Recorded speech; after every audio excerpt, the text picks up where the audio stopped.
how do you change these people's minds? You don't. The problem is that everybody thinks that, oh, we'll just unleash law enforcement. We'll just unleash the feds. We'll unleash. The rot is existential and it's foundational. There is a class of people in this country that could be as high as 25 to 30% who are radical leftists. They are on the level of Bolsheviks. Oh, yeah. I don't give a fuck about Ukraine or Russia or, what's happening in Nigeria or especially that piece of shit country in the Middle East. We have states here that are lost. Virginia is lost. Minnesota is lost. California is lost. Texas is being overrun by Pajeets. Oh, yeah. I mean, and hey, we got Maduro. Because Maduro was a bad guy. Probably was. Most world leaders are. Most world leaders are. I know he was no friend to the Jews, but, that probably has absolutely nothing to do with it. But, people, and I'll say that, and people are like, well, we have to worry about overseas too. I'm like, you don't understand what's happening here. I mean, I live in Alabama.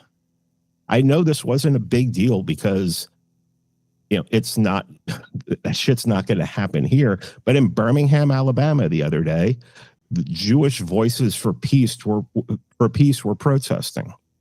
And it looked, the first guy looked like a Julius Streicher painting. The second person was trans. And then they brought a BLM person up there. They live streamed it. The comments were all laughing at them, telling them fuck around and find out, because that's the way Alabama is. But I mean, Texas has probably one of the worst state governments on the planet. Mm-hmm. Wheels, their governor, how many times has he visited India to talk about trade? Good Lord. 7, 8. State government too. That's so outlandish. For the audience, I wanted to say something really quick, but I agree that 25 to 30% are probably akin to Bolsheviks in the United States. But in 1917, Bolsheviks started around 24,000 members in February. They only grew to 200 to 350,000 by the October Revolution. So this represented a tiny fraction of the population of over 150 million. And less than 1%. Yeah, look what they were able to accomplish. Mm-hmm. Jews were 2% of the population, but they were 50% of the Bolsheviks. And look at what a huge problem this is going to be in terms of numbers in the United States. You're right. I think people have no idea what's going on domestically.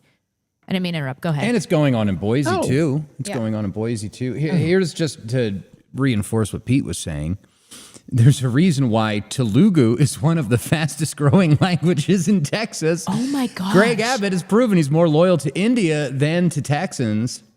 Hello. Look at those numbers. You've got 39,000 Telugu speakers in Texas. And, of course, where's ICE in Texas? Right. ICE isn't in Texas. They're in fucking Minnesota. Hello? Man, I don't even know where this is. Speakers of Telugu.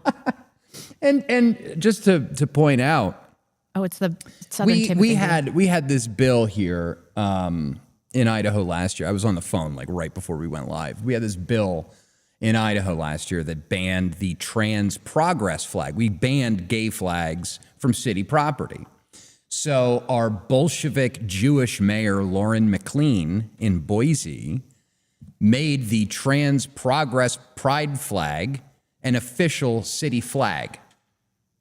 Okay, and so they kept it up. They were able to skirt the law by changing the definition of the trans progress pride flag to, this is our city flag now. Oh, yeah. So our base legislators were like, all right, you want to play like that? Fine, fuck you. We're going to ban city flags altogether. We're just going to get rid of them.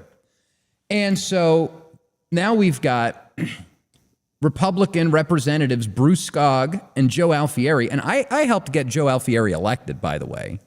He would not have his seat if I didn't run for governor in 22.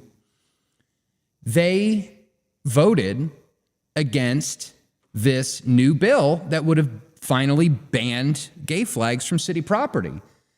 And he said that he was supporting Representative Skogg's motion. Okay, well, who's Representative Skogg? Oh, he's one of the guys that flew over to Israel and planted the Idaho flag in Gaza. And he's like over there kissing the wall, sucking up to all of these. Yeah, and this is Jews. Idaho. This is Idaho. Idaho government. Can you imagine how bad it is in other states? And you talked about this a little bit on your last stream, but there are legal precedents galore. If you're not willing to observe the law, then the law doesn't offer anybody any legal protections. And I think that we can look at ICE and we can all say that there's not going to be a systemic solution here. And it's becoming increasingly frustrating to try to describe this to the average American, which is why you talk about vanguardism all the time, which is one of my favorite things about you, Pete. How do you see this emerging over the next few years? Well, I mean, I think the midterms, and not even because Trump has done a bad job, just from history, that the Republicans are going to lose the midterms. Now, there could be a gigantic get out to vote with MAGA and everything, but honestly, I don't know how a lot of people who voted for Trump feel, other than like the people who are who are hyper online, but that's not the majority of people. We already know that the majority of people don't even vote in the midterms. So, if Trump loses, if the Republican Party loses control of the House, then you're going to see just stalemate for 2 years of more impeachment kind of things. And they're not passing any laws anyway now, which of course is just lets you know that they're not serious. Everything's being done by executive order, and executive order can be turned over by the next administration. And also executive orders need to be enforced. Laws need to be enforced. It's tired to say just enforce the laws on the books now, but that's exactly what should be done. We're, like I said before, we're in an existential crisis. We are the foundation of who we are as a people has been cracked. I mean, I would be like, well, I don't care about Maduro. This is retarded.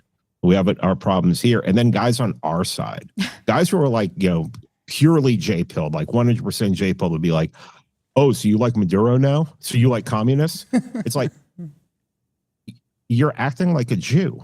You're arguing like a Jew. It's the same thing when you're like, oh, fuck Israel and everything. Oh, so you like Hamas? So now you're arguing like a Jew. It's the whole thing about how you'll have these fucking retards be like, we just need to kick every Jew out of the country. I'm like, and what do you think would change? Yeah. Listen to the way you argue. Listen to the way look at the way the financial system works. Look at the way everything works. It's been completely Judaized. You don't understand that from a fundamental level, it's broken. We've been subverted.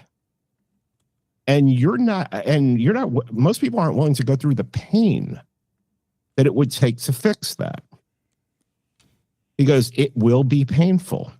There may be currency crisis.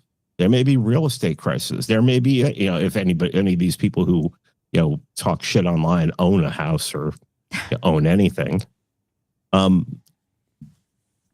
The point about vanguardism is that these people who just talk shit and don't really understand how deep the rot is, how fundamentally fucked we are. They shouldn't have a say.